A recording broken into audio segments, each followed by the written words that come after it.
en mission privée. Il en a profité comme il l'a fait à Lubumbashi. Il a échangé aussi à Kolwezi avec les sportifs Lualaba qui pratiquent ou qui sont dans la discipline le football. Il a tout simplement échangé, c'était le 31 mai 2023. Et bien d'abord, retour en image sur ce qu'a été cette rencontre entre les sportifs du Lualaba ainsi que le vice-président du comité de normalisation de la Fédération congolaise de football association. Il y aura des communications par des canaux officiels du CONOR sur ces deux questions. La première question, la Ligue du Congo, quoi qu'il en soit, la Coupe du Congo plutôt pas la Ligue du Congo, la Coupe du Congo aura lieu, quoi qu'il en soit. Si elle n'a pas lieu, il y aura une communication officielle. Alors, pour les clubs qui auraient libéré leurs joueurs, n'oubliez pas que la participation à une coupe n'est pas une obligation, c'est une faculté, c'est une possibilité. Donc si un club est en difficulté ou même a dû libérer, ça peut arriver. Donc on n'oblige personne à participer à une compétition. C'est comme nous aussi, même en Afrique, hein, on demande de nous enregistrer, on demande de nous enregistrer éventuellement si nous devons participer. Donc ça c'est. Mais pour ce qui concerne le calendrier, concerne l'organisation, même les modalités, les canaux officiels avec les communiqués sportifs pertinents.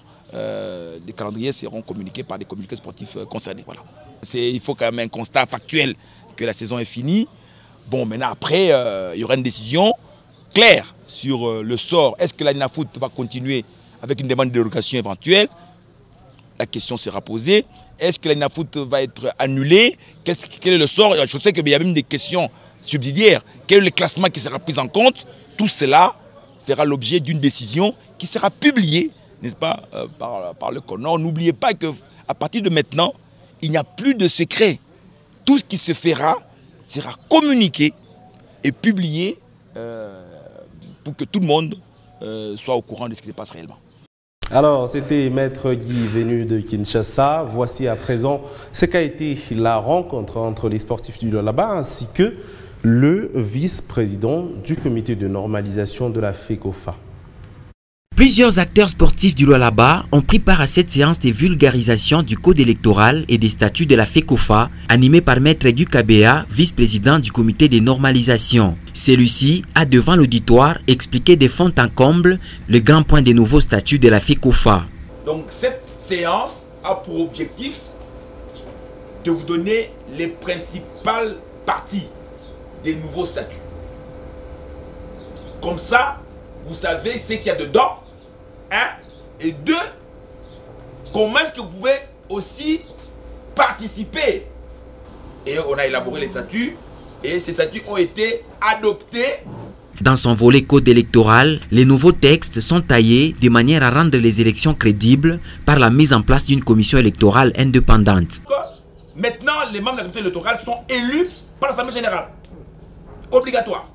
Et là d'ailleurs, maintenant, il y aura une Assemblée générale en juillet. Vous êtes au courant de ça, non? Je vais leur envoyer le calendrier. Cette Assemblée générale aura comme objet, ordre du jour, essentiellement l'élection des membres de la commission électorale. C'est elle, la commission électorale, qui va, organiser les élections à tous les postes de la FECOFA. Comité exécutif, même les autres postes en bas. On va voir les autres postes. Qui va aussi superviser donc cette commission, qui va aussi superviser, écoutez bien, même les élections des ligues. Les élections seront inclusives car plusieurs restrictions ont été levées dans ces nouveaux textes. Un des reproches qui était fait aux anciens statuts, c'était que les conditions d'éligibilité étaient très restrictives. Ok? Mais là, ils ont ouvert le jeu.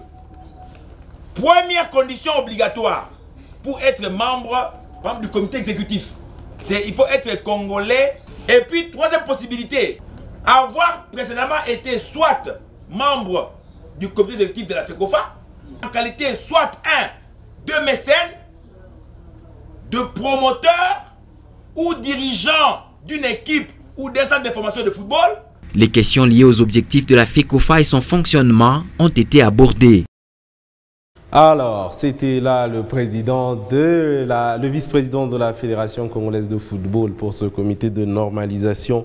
Eh ben, un échange intéressant. Landry Banza Mulonda, il y a cette vulgarisation qui continue pour les textes qui régissent notre football. Oui, c'est fructueux. D'ailleurs, c'est pour la première fois, hein, depuis que je suis journaliste, c'est pour la toute première fois que je vois un membre de la fédération qui arrive à Kolwezi pour vulgariser. Vous voulez dire que si sous le régime du tout-puissant, il y avait Constant Omari, je n'ai pas vu aucun.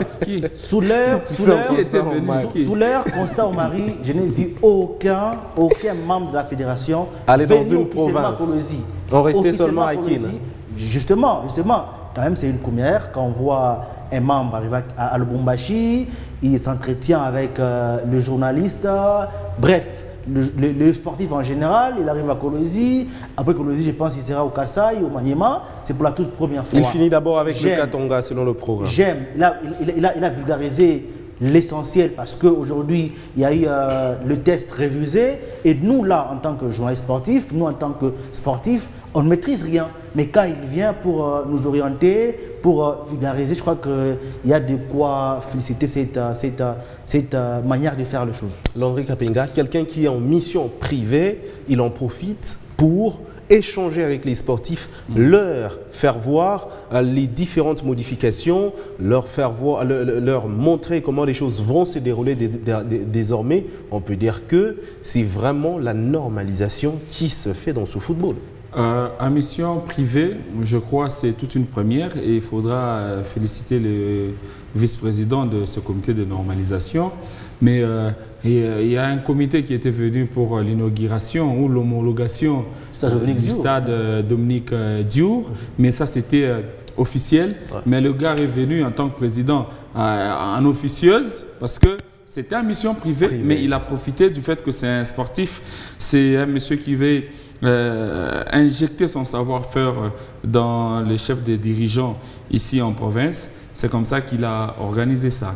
Mais moi, je me dis, ce comité de normalisation a des objectifs qu'ils se sont fixés avant. Et je pense que c'est le moment de respecter. Et parmi les conditions, je crois que nous avions tous, on a tous suivi les conditions de ce comité de normalisation. La première, c'était de gérer les affaires courantes de la FECOFA. La deuxième, ce qu'ils sont en train de faire. Voilà, ce qu'ils sont en train de faire. La deuxième, c'était de veiller à ce que le membre de comités électoraux soit élu par congrès de la FECOFA en accord avec le nouveau statut et le nouveau code électoral de la fédération approuvé le 15 septembre 2022. Le troisième, c'est veiller à ce que l'élection des membres... Donc moi, je pense qu'il y a des objectifs que ce dernier devrait respecter au lieu de recourir encore une fois à l'organisation d'une Coupe du Congo, chose qui chercherait... Déjà le 8 juillet prochain, il y aura l'élection de la commission électorale. L'organisation de la Coupe du Congo, c'est une chose qui risquerait de le mettre encore en deçà de leur prestations ou en deçà de leur organisation, et surtout que les attentes leur assignées, ce n'est pas ce qu'eux veulent faire. Organiser la Coupe du Congo, ça va mettre en difficulté. Nous savons que le championnat en RDC, au plus tard, le 31 mai, doit prendre fin. Ouais. Mais on cherche à organiser la Coupe du Congo. Pour quel délai? Je commence par la définition d'abord de ce comité de normalisation. Ça veut dire que c'est un comité qui est là pour normaliser les choses. Ça veut dire que les choses ne sont pas normales. Il faut le remettre à la normale. Et à la normale, c'est que nous devons commencer un championnat à la date fixée et le terminer au plus tard le 31. Mais si aussi veulent encore organiser la Coupe du Congo, donc eux ne respectent pas d'abord leur normalisation. C'est comme ça que le ministre national Kabulo a décidé de ne pas accorder cette dérogation qui risquerait de mettre encore le championnat la saison prochaine en difficulté. Moi, je pense que c'était une décision à saluer. La décision du ministre des Sports, Claude-François Kabulo-Mona Kabulo. Vraiment, c'est une décision salutaire parce que moi, je salue ça. Pourquoi? Parce que on ne peut pas faire un championnat ou organiser une compétition comme la Coupe du Congo dans l'espace de 20 jours.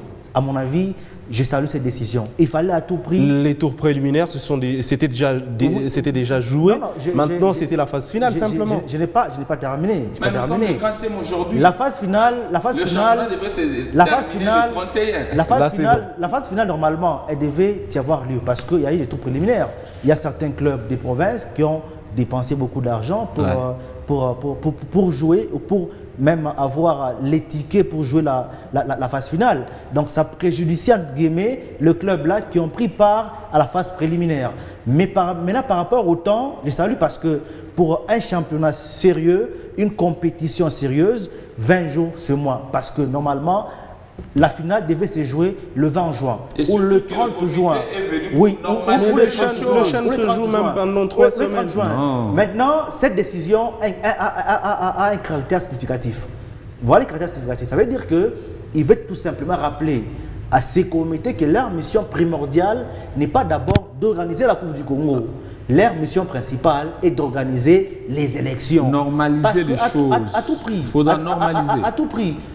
C'est ces comités-là qui, les gens ou les membres des ligues, les présidents des clubs, devraient élire pour maintenant organiser de la plus belle des manières la Coupe du Congo et de faire un très bon championnat de l'ENAFOOT l'année prochaine.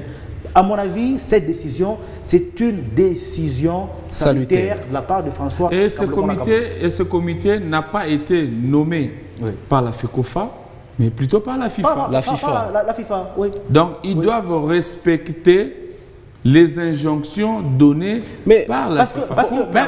S'il vous plaît, chers amis sur ce plateau, avant de passer au dernier sujet retenu pour ce magazine, mais que pensez-vous des représentants de la RDC la saison prochaine? Je pense qu'à ce sujet, je vous ai répondu autrefois. Les règlements, aujourd'hui, le football, c'est les règlements.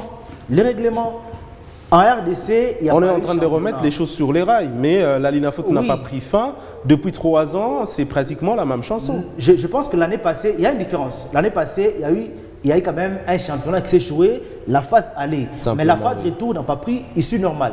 Mais cette saison, et la phase aller et la phase retour, il n'y a pas eu issue normale. Et même les clubs là n'ont pas eu à jouer le même nombre de matchs. Il y a certains clubs qui ont joué 10 matchs, certains clubs 6 matchs, certains clubs 8 matchs. Donc c'est difficile à la fédération ou à l'ENAFOOT d'envoyer directement le nom des représentants congolais. Et à ce stade ici, ça sera maintenant la fédération ou la confédération, la CAF, qui devra maintenant choisir le club pour aller représenter la RDC. Et selon le règlement, je crois, l'article 62, c'est pratiquement clair. Donc, s'il y a arrêt brisque du championnat, on considère le classement de la phase aller à une condition, même si la phase aller n'a pas pris issue normale, si les clubs ont joué le même nombre de matchs, on prend les mieux classés. Mais or, cette année, on sait que Mazembe a joué autant de matchs. Il y a certains clubs comme... Blessing a joué combien de matchs? Blessing a joué 11 matchs, mais l'équipe de Sangoalinda a joué combien de matchs? 6 matchs. Donc, c'est difficile à la fédération de donner le club qui devra représenter le club. Donc, aujourd'hui, ça sera une décision purement confédération africaine de football. Landry, vous savez la difficulté. Vous allez compléter, mais comment trouvez-vous l'idée selon laquelle il faut recourir aux 3 dernières années? On fait la sommation, on prend les 4 premiers clubs classés pour aller en Afrique. En tout cas, cette question elle est très claire. Je pense que nous devons respecter le texte. Ça ne vient pas de vous, ça ne vient pas de moi ni de Landry Banza. Mais c'est ce que nous dit les textes. Nous devons le respecter. Mais la grande difficulté que nous rencontrons ici, c'est le non-respect du texte. Et les équipes qui nous mettent en les instances qui nous mettent en difficulté, ce sont les équipes. Parce qu'avant de commencer un championnat, il y a ce qu'on appelle le règlement ad hoc. C'est le règlement du championnat. Il y a une réunion qui doit se tenir avant le démarrage. Mais quand on élabore, quand on passe à la revue, à la lecture, aux amendements, aux analyses, c'est toutes les équipes qui acceptent. Mais quand vous acceptez, arrivé à la fin, on vous dit nous devons respecter ce que vous avez accepté, vous commencez à refuser. À un certain moment, c'est les équipes qui doivent se tenir debout parce que si aujourd'hui, les disciplines en RDC n'arrivent pas à émerger, ce sont les équipes qui sont à la base. Pourquoi je dis ça?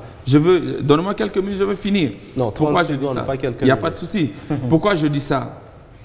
Le règlement ad hoc de ce championnat qui a déjà fini, quand même qu'ils ne veulent pas le dire. La DEFCO était dans une réunion, le CONOR, la fédération. Ils ont dit que les championnats étaient déjà aux arrêts. Les équipes ont libéré de joueurs. 48 heures après, on a libéré des joueurs parce qu'on ne pouvait pas garder l'ossature de 40 quelques joueurs. On les paye, on les nourrit alors qu'il n'y a pas de championnat. Et puis ils sont logés. Et par après, quand les équipes décident de ne pas jouer la Coupe du Congo, oh non, ce sont des équipes qui n'ont pas respecté, mais il y avait une décision au moins et qui a permis à ce que toutes ces histoires puissent se passer. Moi, je me dis, aujourd'hui là, le comité de la normalisation doit mettre en tête qu'il faut mettre tout à la normale. Ça veut dire, c'est anormal. Le calendrier est déjà passé. Acceptons que cette Coupe du Congo puisse passer, mais au moins qu'on recommence à zéro pour permettre à ce que la saison prochaine soit bonne. C'est bon, chers amis, on va prendre ce prix Marc-Vivian Fauré Chancel Mbemba qui fait l'honneur de la RDC avec ce prix. Il est le deuxième Congolais, il est le premier défenseur et bien, il est le deuxième Marseillais à pouvoir remporter ce prix Marc-Vivian Fauré 2023. Le concepteur du mode Boulot Palais écrit l'une des belles pages de l'histoire de sa carrière professionnelle. Chancel Mbemba Mangolou est le lauréat du prix Marc-Vivian Fauré 2023, un prix décerné aux meilleurs joueurs africains évoluant en Ligue 1 française. Pour y arriver, le capitaine des Léopards a obtenu 207 points, dévançant ainsi Seko Fofana qui venait derrière avec 196 points. Le Léopard est désormais le 15e lauréat de cette récompense, premier défenseur à la gagner bien sûr.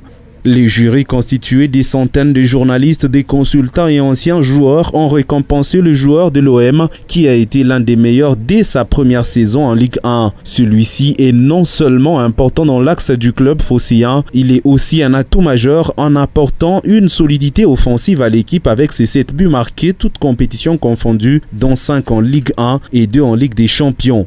Après Gaël Kakuta qui était le premier Congolais à remporter ce prix en 2021 alors qu'il jouait au Racing Club Lens, Chancel Mbemba est le deuxième sur la liste. Assoiffé des trophées, Chancel Mbemba est dans la course vers le titre du Ballon d'Or africain de la saison.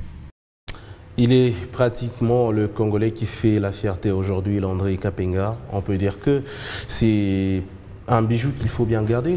Oui, faire la fierté, je vous assure, et c'est très vrai, et je suis content parce qu'il est le seul. C'est vrai, Gaël Kakuta a remporté ce prix Marc-Vivian Fauré, c'était en 2021.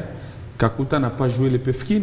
Ouais. Kakuta n'a pas joué la Coupe du Congo ici. Kakuta n'a pas connu la Ligue Foot. C'est quelqu'un qui a évolué beaucoup plus en dehors du pays. Mais avec Chancel Mbemba, ça nous fait énormément plaisir parce qu'il a joué à l'entente provinciale de Kinshasa. Et, il a remporté différents matchs. Il a joué la Coupe du Congo avec MK Ntanchete, le président Max. Il a gagné. Et aujourd'hui, il est en train d'évoluer en Europe. Et en Europe, ce n'est pas dans n'importe quel club. Et avant d'être à l'Olympique de Marseille, ce dernier a passé dans d'autres clubs. Et il a rencontré certaines difficultés et qui pouvaient jouer sur le moral, qui pouvaient jouer sur son physique, qui pouvaient jouer sur sa forme. Mais ce dernier a eu à surmonter. Et je me rappelle, avant que Mbemba puisse se retrouver avec l'équipe de Marseille, il a été accusé de beaucoup de choses par rapport à son âge, l'âge qu'il avait sur son passeport, l'âge qu'il avait sur la carte, l'âge qu'il avait dans tel ou tel autre club. Moi, je pense que pour un joueur qui n'est pas mature, qui n'est pas expérimenté et qui vient de Lubumba, plutôt de Kinshasa, qui vient de Congo, ça pouvait lui affecter. Mais Chancel nous a prouvé, voilà, Chancel nous a prouvé le contraire.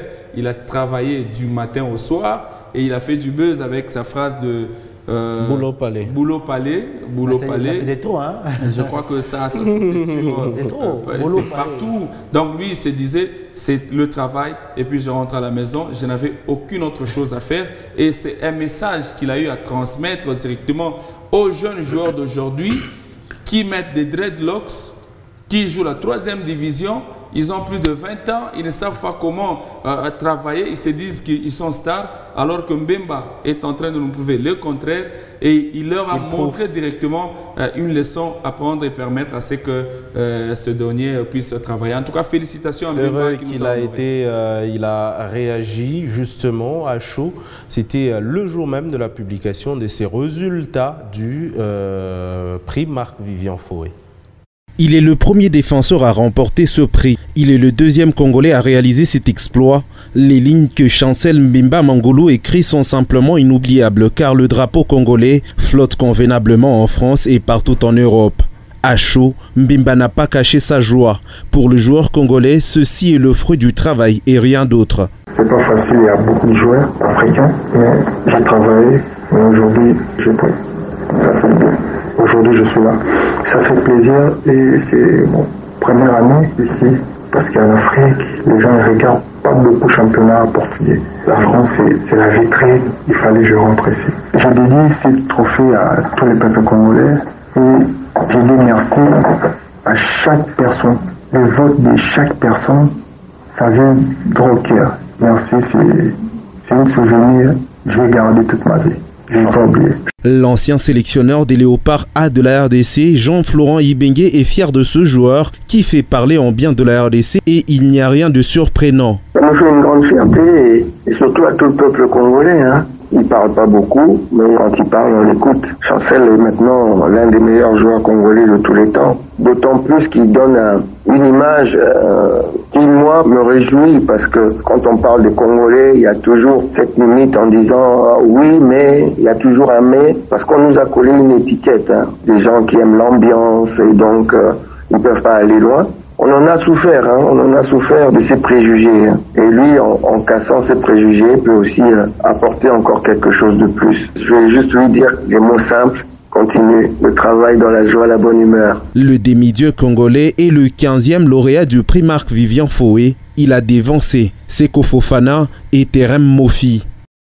Landry Banza Mulunda, c'est l'un des meilleurs joueurs du football congolais ou l'un des meilleurs joueurs congolais à l'heure actuelle. Êtes-vous d'accord avec Florent Ibenge? Très d'accord, parce que depuis une décennie, je crois que Chancel Mbemba a convaincu, à part peut-être Gaël Kakuta avec l'équipe de Amiens, il a remporté ses trophées. Non, de RC Lens.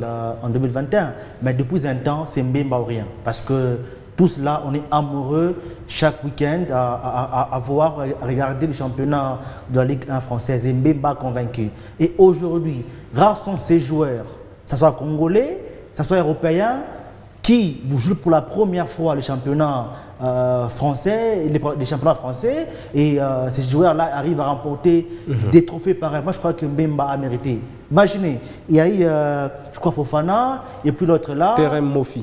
Terem Mofi et Mbemba. Pour la première fois, il arrive et remporte. Depuis l'histoire de ce prix, Chancel Mbemba est le premier joueur africain à arriver en France et il s'impose facilement et remporte.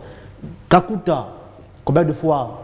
Ça soit Ayou et les autres, combien de fois? Mais Chancel Mbemba a mérité. Et d'ailleurs, je peux aller très loin. C'est pour nous une leçon. Ça veut dire que dans la vie, quand on est discipliné, on peut aller jusqu'au point que le Bénin, donc arriver à son apogée. Et Mbemba a convaincu. Mbemba nous dit aujourd'hui que si on est discipliné dans la vie, on peut remporter ce que nous voulons. On peut avoir tout ce qu'on veut dans la discipline. Certainement.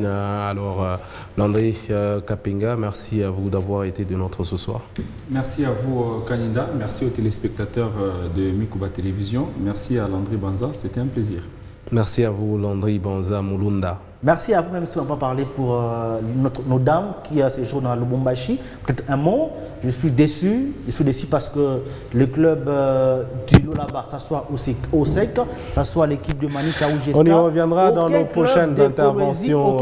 On y reviendra, cher Landry Banza Mulunda, madame, messieurs, c'est la fin de ce magazine. Merci de nous avoir suivis. Prenez soin de vous.